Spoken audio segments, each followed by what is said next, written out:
So hi everybody, how much lateral movement do we need in the swing? Some people are saying we don't need much, others saying we do. Well, I'm going to show you in this video some evidence-based material. We're going to have a look at some hand patterns, some lag patterns. I'm going to show you how to get a gauge of where you should and shouldn't be, and I think you're going to find it very interesting. Guys, don't forget to subscribe and hit the bell. Plenty of videos coming your way. Now I've got Adam Scott and Tiger Woods. People, when we're analysing our swings, what we do, if you've got your apps and you're on your mobile phones, we draw a line straight up from the left ankle, so it's touching the left ankle.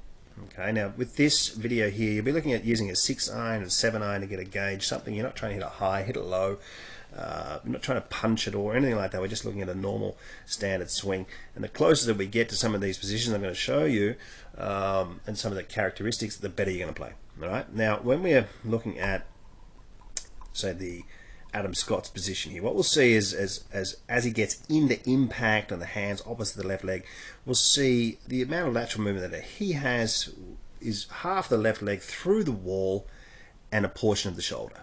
Okay, now when the hands get opposite, this is the gauge you're going to be using here. When the hands get opposite your left leg, you'll be looking at getting the shaft and the left arm in one line. Now we can see that there's some shaft lean here. Okay, so we can see that we've got around 12 degrees of shaft lean. That's 78. 90 degrees minus 12 is 78. Okay, now you'll see some players with, you know, the left eye over the golf ball. You'll see some players with a nose over the golf ball. For players that don't have that much lag, they really want to get this look at getting the nose or the middle part of your head over the golf ball. And for other players that have lots more angle, lots more lag, sometimes their head will be flying backwards and not as much. So looking at Tiger Woods here, we'll see that getting into impact. Also we'll see, you know, the compression line, a portion of the shoulder, and quite a bit of the left leg through the wall here. Okay, now you can use this as a gauge. We're looking at these unbelievable iron players, and as I said, the closer you get to these positions, the better you're going to strike it. Now this is, as I said, evidence-based material. We're really looking at some facts here. Now when we see players with more angle, okay, coming down to impact, often what we'll see is not as much lateral movement. Okay, now we'll see the gentleman coming down here. We'll see that the left hand is here under the chin, and we see a larger angle, more than 90 degrees. Okay, so we see that, you know, when Adam Scott was coming in here with the left hand under the chin, we'll see that it's slightly less than that right angle.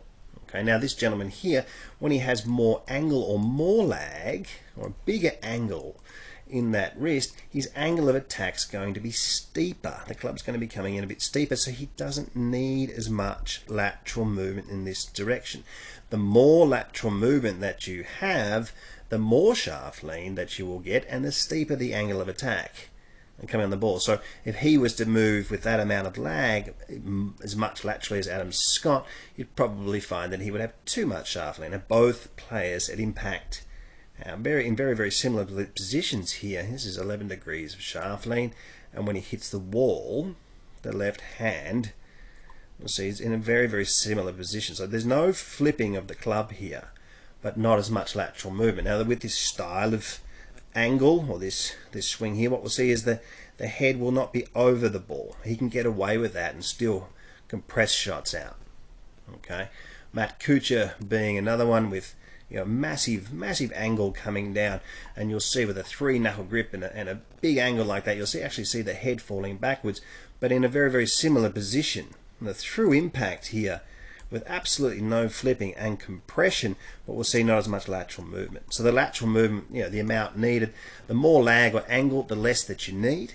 Now we're going to take a look at a couple of amateur players here, and some guys, obviously it gets a little bit difficult. You know, we're trying to, you know, swing like these champions here. But here's quite a good player in his 60s of a handicap of 5. We'll see him, you know, I got him to move off the ball a little bit so he could get a bit more arm swing and keep his distance over the years. But then we got him to move back into the ball, and we can see it impact here almost there. You know, he's still got 12 degrees but quite a bit of lateral movement with his left leg, and he's able to just to hold that angle, and, you know, good swing. So you really want to get in there and have a look at some of these positions. It obviously isn't always easy. Here's another gentleman off quite a low handicap.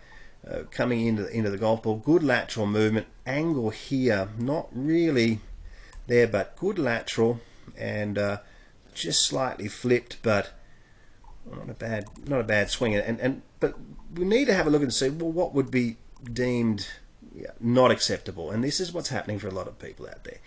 So, you know, guys are watching a lot of videos, but you know, you really want to be able to get in there and analyze your own swings, don't you? I mean, this is what all the top players are doing. We're not just guessing, and sometimes it's, you know, it's hard to play great golf for more than a couple of weeks. Things always slip into the swing, and our setups change and things like that, so you get a good gauge of what's going on.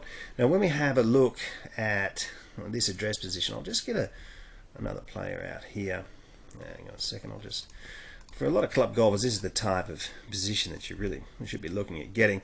Most club golfers are flipping the club in and around impact, millions of them around the world. The left arm and the shaft in one line, so we already have, you know, not as much to do. We've got 10 degrees of shaft lean already before we start. Now, this gentleman here was hitting a lot of thins and fats, even though he's quite a decent player, hitting it high and flipping and fatting. We see that not a lot of lag coming into impact, and for this style of swing, guys, yeah, you really need to get more lateral and change that setup, because we can see that club's going to be bottoming out and really not much shaft lean at all at impact, and yeah, really flipping that one, and you know, the geometry of the swing just not good enough there, is it?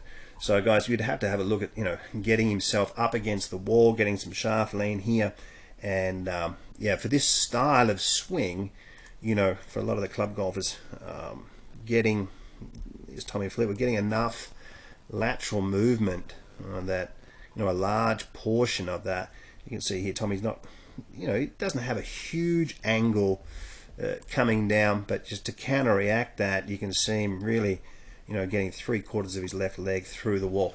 So there's your compression line, guys. There's a bit of swing geometry for you. The more lag that you have, generally speaking, the less lateral movement that you need, and the less lag or less angle that you hold, the more lateral movement that you need.